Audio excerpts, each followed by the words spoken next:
N'essaie surtout pas de te rendormir, c'est exactement ça qui t'empêche de dormir. Ton corps ne te trahit pas, il essaie de te protéger. Et dans cette vidéo, tu vas comprendre comment l'aider à se rendormir naturellement. Avec le temps, notre corps a naturellement tendance à sortir plus facilement du sommeil profond au cours de la nuit. Ce phénomène est normal et fait partie de l'évolution naturelle du sommeil. En soi, ce n'est pas un problème. Le vrai défi apparaît à ce moment précis où tu ouvres les yeux, souvent sans raison apparente, et où ton cerveau commence à s'activer. Les pensées arrivent, les sensations reviennent, et tu te retrouves dans cet entre-deux inconfortable où le corps est fatigué, mais l'esprit éveillé. Comprendre ce qui se passe à cet instant change complètement la manière de vivre ces réveils et surtout la manière d'y réagir. Lorsque tu t'endors le soir, la température interne de ton corps suit un rythme très précis. Elle augmente progressivement en début de soirée, atteint un pic, puis commence à redescendre. Cette baisse envoie un signal clair au cerveau indiquant que le moment est venu de dormir. Le corps se relâche, l'esprit ralentit et le sommeil s'installe. Mais plus tard dans la nuit, cette température atteint un point bas, puis remonte légèrement. Et c'est précisément à ce moment-là que le sommeil devient plus léger. Chez beaucoup de personnes, cela se produit entre 1 et 3 heures du matin. Avec l'âge, comme le temps passé en sommeil profond diminue naturellement, ces variations deviennent suffisantes pour provoquer un réveil, même en l'absence de bruit ou de stress particulier. La première chose essentielle à comprendre, ce sont les erreurs à éviter, car ce sont très souvent elles qui transforment un simple réveil naturel en une véritable difficulté à se rendormir. La plus courante consiste à regarder l'heure. Cela peut sembler anodin, presque automatique. Pourtant, dès que tu vois l'heure, ton cerveau se met en mode calcul.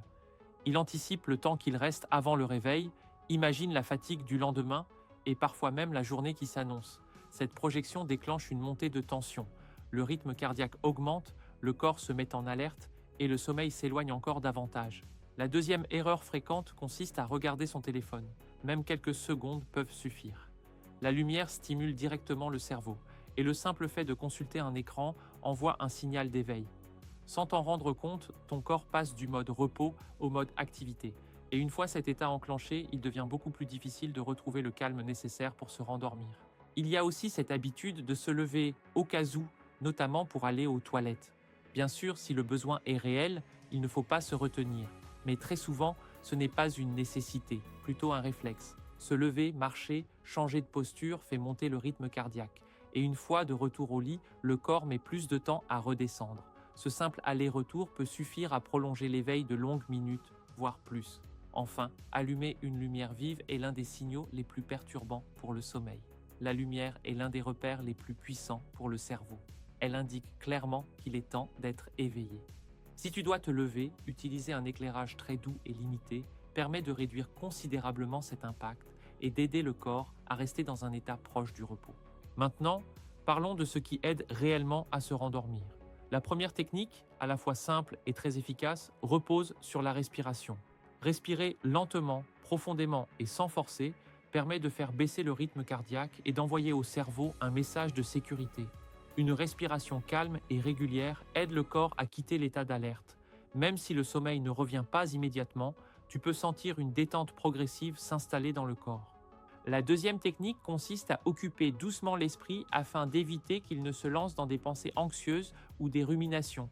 Le but n'est pas de réfléchir ou d'analyser, mais simplement de focaliser l'attention sur quelque chose de neutre et répétitif. Un décompte lent, sans enjeu, agit comme une distraction douce. Il empêche le mental de s'emballer et favorise naturellement le retour du sommeil. Une autre approche très efficace repose sur le relâchement physique. Beaucoup de personnes accumulent des tensions dans le corps sans même en avoir conscience, en particulier la nuit. En prenant le temps d'observer ces tensions et de relâcher progressivement chaque zone du corps, on aide le système nerveux à se calmer. Le corps comprend alors qu'il n'y a aucun danger et qu'il peut lâcher prise en toute sécurité. Il y a aussi un point fondamental à garder en tête. Même si tu ne te rendors pas immédiatement, rester allongé dans le calme, dans l'obscurité, avec une respiration lente et régulière, n'est absolument pas du temps perdu. Cet état de repos profond permet au corps et au cerveau de récupérer une partie de l'énergie dont ils ont besoin. Ce n'est pas du sommeil au sens strict, mais ce n'est pas de l'éveil non plus. Et cette récupération compte énormément, surtout sur la durée. Beaucoup de personnes se mettent une pression énorme lorsqu'elles se réveillent la nuit. Elles se disent que la nuit est fichue, que la journée suivante sera difficile, qu'elles vont manquer d'énergie. Cette pression mentale entretient l'état d'alerte et aggrave le problème. Plus tu accueilles ce moment sans lutter, avec calme et bienveillance, plus tu donnes au corps la possibilité de revenir naturellement vers le sommeil. Si ces réveils nocturnes deviennent très fréquents, s'accompagnent d'une grande fatigue dans la journée ou de ronflements importants, cela peut être un signal à écouter. Le sommeil est un indicateur précieux de l'état général du corps. L'essentiel est de ne pas rester seul face à ces difficultés et de chercher des solutions adaptées. Ce qu'il faut surtout retenir, c'est que se réveiller la nuit en avançant en âge n'est pas une fatalité. Ce n'est pas un échec, ni un signe que quelque chose est cassé. C'est un mécanisme naturel que l'on peut apprendre à accompagner différemment. Avec les bons réflexes, il est tout à fait possible de se rendormir plus vite, de réduire l'anxiété nocturne et de retrouver des nuits plus calmes et plus apaisées. Si tu es encore là, c'est que ce sujet te concerne réellement. Et c'est déjà un premier pas important. Le sommeil ne se force pas, il se sécurise. Et bien souvent, quelques ajustements simples suffisent à transformer complètement la qualité de tes nuits. Je te souhaite une bonne nuit en paix. Peace.